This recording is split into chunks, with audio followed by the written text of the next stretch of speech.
Hello and welcome to Krishi Jagran Business, platform that keeps you updated with all the agri news of the nation. This is Iyer. Let's have a quick look at the top headlines of the day. Global competition will help India innovate and grow fast and achieve the goal of Atmanirbhar Bharat, says Piyush Goyal. Winter session of the Parliament, government says 9 of 21 approved Greenfield airports operationalized. Solid and liquid waste management continues to be an important agenda for the government, says Parameswaran Iyer, CEO of NITI Aayog. Genetically modified mustards safe for food, feed use and cultivation, says government. Centre approves formation of advisory group to bring synergy in bamboo value chain. 58 airports covered under Krishi Udan scheme 2.0. President of Escorts Kubota Limited, Shenu Agrawal, joins Ashok Leyland as MD and CEO. Union Minister of Rural Development, Shri Giriraj Singh, holds a meeting on Cactus Plantation and its economic usage in Delhi. CII declares VST Tailors Tractors Limited as one of India's most innovative companies. Jammu and Kashmir administration approves regulations for the functioning of agriculture markets. Farmers protest power supply disconnection in Coimbatore. The Queen of Indie Pop, Asha Bhosle, to be conferred with Maharashtra Bhushan Award. United Nations Environment Programme report provides actions to minimize impact on health and environment from pesticides. United States Agency for International Development to provide advanced agricultural technology for farmers. Delhi air quality in city remains poor. Minimum temperature at 8.4 degrees Celsius. Let's have a look at the news in detail. CII Global Economic Policy Summit, which took place in New Delhi, Union Minister of Commerce and Industry Piyush Goyal said that India will have to face global competition effectively to achieve the goal of becoming a prosperous and developed nation. In Amrit Kal, Goyal said steps are being taken to fulfill Prime Minister Narendra Modi's goal of making India a developed nation. He said that the pandemic made us more aware of our reliance on supply chains, particularly those that originate in unfriendly or opaque regions. It made us aware of several risks, concerns in our trading system or production and India's technological deficiency. Goyal stated that when planning for the next 25 years, we are looking at inclusive growth and democratized growth to ensure that no man or family is left behind. The sustainable development goals are not an objective for us to meet by 2030, rather, we want to do it far sooner, he added.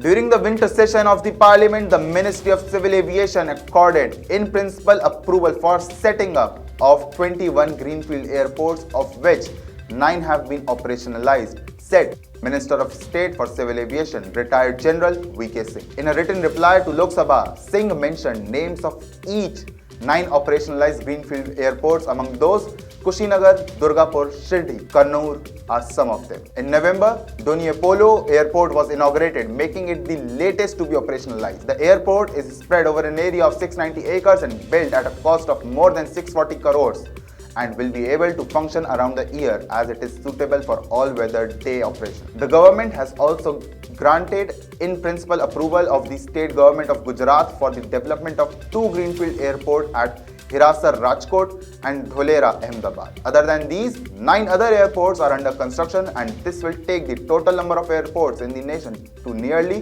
170.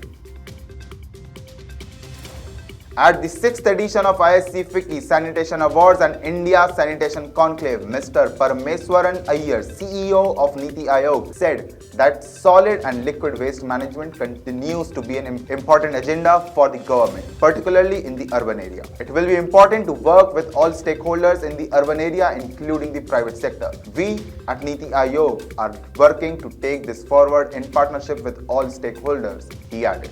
Addressing the day 2 of the conclave, Mr. Iyer stated, behavioral changes is at the heart of all programs, including Swachh Bharat Mission, Jal Jeevan Mission, Conserve Water Mission, etc. Towards sanitation and managing solid and liquid waste management, we also have to set up a behavior insight unit in Aayog which focuses on the behavioral changes and tries to mainstream into all government programs, he said. He also stated that various state governments are playing an important role in solid and liquid waste management, including Odisha, Maharashtra, Andhra Pradesh, Karnataka, etc. This is an agenda which needs to be promoted very aggressively. We at NITI Aayog are working with the state governments along with the Ministry of Housing and Urban Affairs to take the agenda of wastewater treatment forward. The government on Thursday said that after extensive studies carried out on toxicity, allergenicity, compositional analysis, field trials and environmental safety of genetically modified mustard lines versus their non-transgenic comparators had provided evidence that DMH11 is safe for cultivation, food and feed use. It also said farming technologies like genetically modified crops are important to ensure food security and cut a reliance on imports, and it has found evidence of any decline in honey production in the country due to genetically modified cotton that has been cultivated since the last 10 years. In two separate statements made in Parliament, Minister of State for Environment Ashwini Kumar Chaube and Minister of State for Science and Technology Jitendra Singh said that while strengthening of plant breeding programs including the use of new genetic technologies such as GE is important for meeting emerging challenges in Indian agriculture. In studies conducted on DMH11, the hybrid GM mustard granted environmental OK had shown 28% more yield than national check and 37% more yield in zonal check during the confined field trials.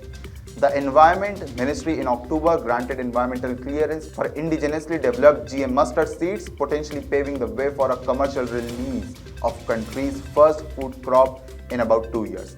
Cotton is the only genetically modified crop now allowed for cultivation in India.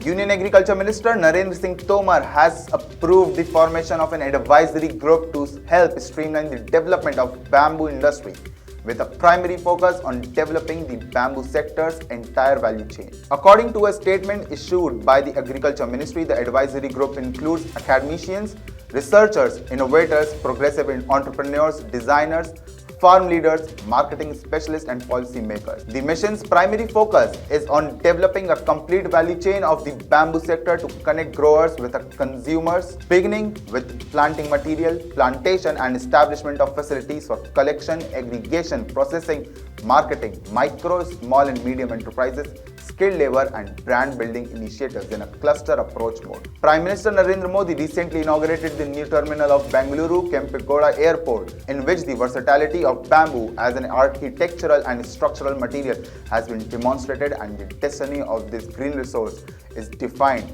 as the green steel. Krishi Udan Scheme 2.0 seeks to enable efficient, timely and cost-effective air transportation for all agricultural products, particularly those coming from the country's northeast, hilly and tribal areas. 58 airports have been included in the Krishi Udan 2.0 scheme so far, according to the information provided by the Minister of State for Civil Aviation General Dr. V.K. Singh in the Lok Sabha on Thursday. 53 airports were initially included in the pilot project, which ran for nearly 6 months. Following that, 5 more airports were included, bringing the total number of airports covered to be 58. The Krishi Udan Scheme 2.0, unveiled in October 2021 for improving upon the previous provisions and primarily focusing on the transportation of perishable food items from mountainous regions, northeastern states and tribal territories. The Airports Authority of India offers full waivers of landing, parking, terminal navigation, landing charges and route navigation facility charges for Indian freighters and passenger to cargo aircraft to facilitate and encourage the movement of agricultural products by air transportation. Ashok Leyland, the Indian flagship company of the Hinduja Group, announced that Shenu Agrawal has been appointed as the new Managing Director and CEO of the company with immediate effect. According to the company, Agrawal will focus on technology, development and growth. He will also chart out the future strategy for the brand. Before he was appointed the MD and CEO of Ashok Leyland, Agrawal was the president of Escorts Kubota Limited. He spearheaded the company's agri-business for more than 7 years over there. Last month, Andy Palmer announced his exit from Ashok Leyland. He resigned from the post of Vice Chairman and CEO of Switch Mobility and also stepped down from the role as a board of member of Ashok Leyland. Union Minister of Rural Development and Panchayati Raj, Giriraj Singh, convened a consultation meeting on cactus plantation and its economic usage in New Delhi. The meeting was attended by the Ambassador of Child, Deputy Head of Mission Embassy of Morocco, Head of Energy Division Embassy of Brazil.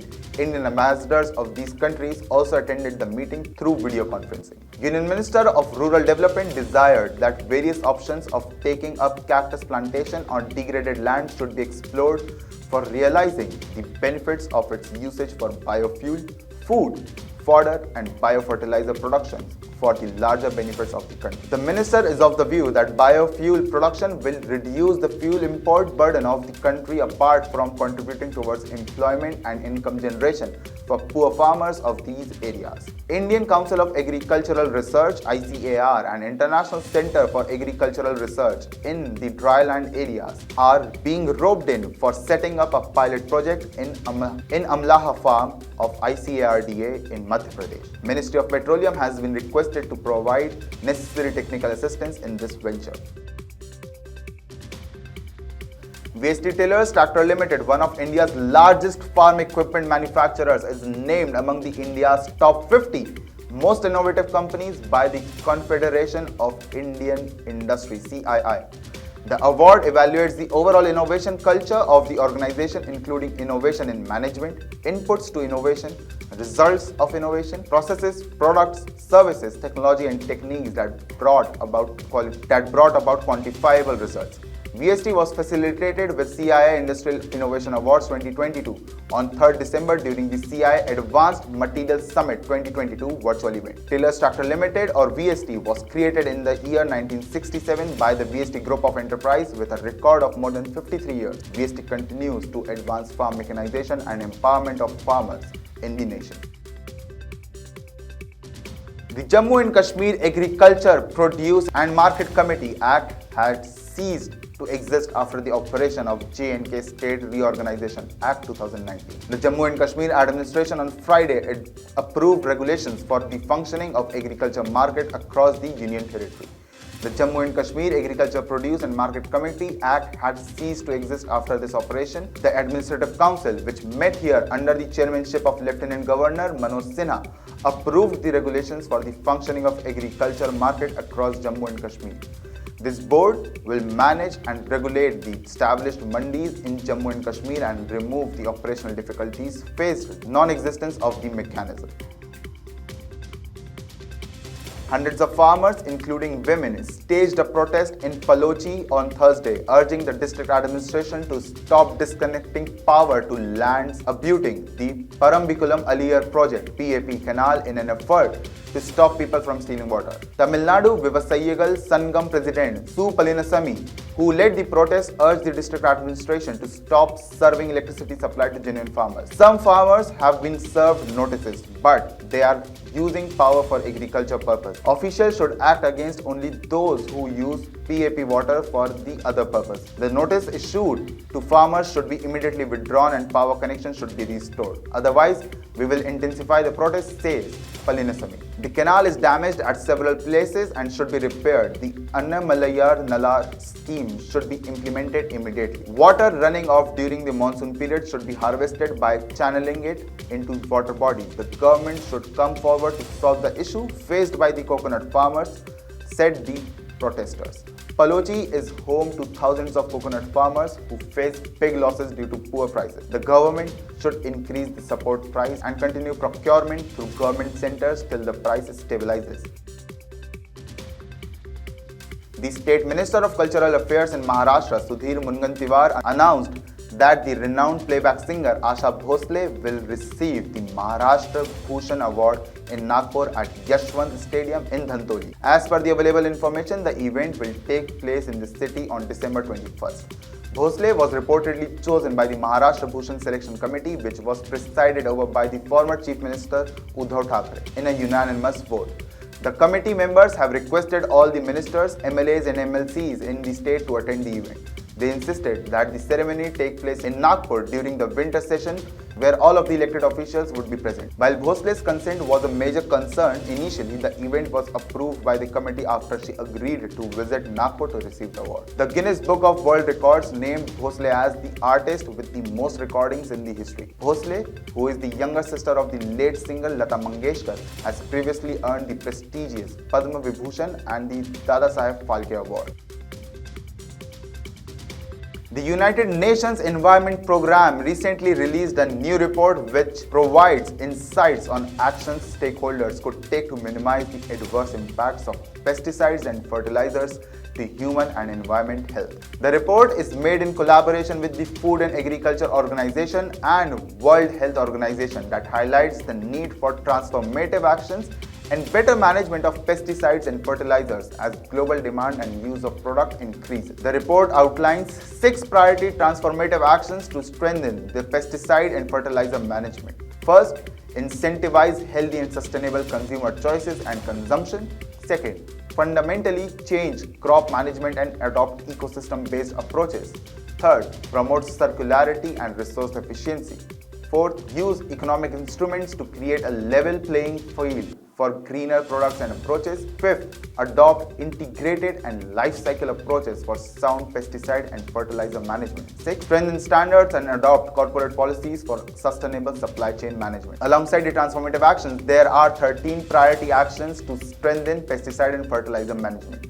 These include, among others, prioritizing the development of and access to low-risk pesticide and bioprotectants and scaling up training of all relevant stakeholders in fertilizer and nutrient management.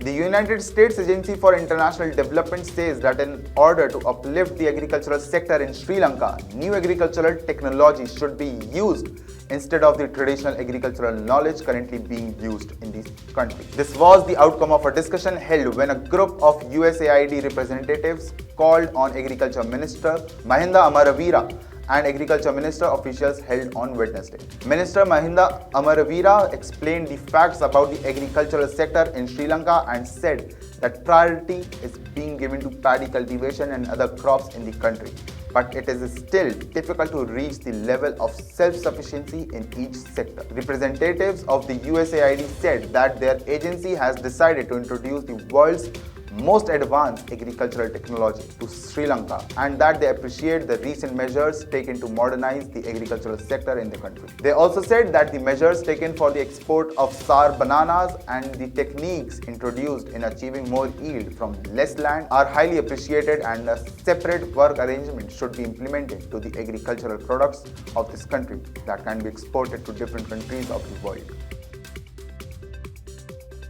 Delhi's air quality on Friday was recorded in the very poor category, while the minimum temperature has been recorded a notch below the seasonal normal, said the Indian Meteorological Department. A clear sky has been predicted by the weathermen for the rest of the day, while the maximum temperature is expected to reach 26 degrees Celsius. The minimum temperature was recorded 8.4 degrees Celsius. The relative humidity was recorded 85% at 8:30 am, according to the weather office. The center's air quality panel on Wednesday ordered the lifting of curbs under Stage 3 of the Anti-Pollution Action Plan in Delhi NCR, including a ban on non-essential construction work. So, this was all about the news. Let's have a look at today's Agri Quiz question. The question is on your screens. Which instrument is used for measurement of solar radiation? Option A, altimeter. Option B, barometer. Option C, thermometer. Or option D, pyranometer. You can reply to us on the number 8800023204. For more updates on Agri News, stay tuned with Krishi Jagran Business. This is Yash Saxena signing off.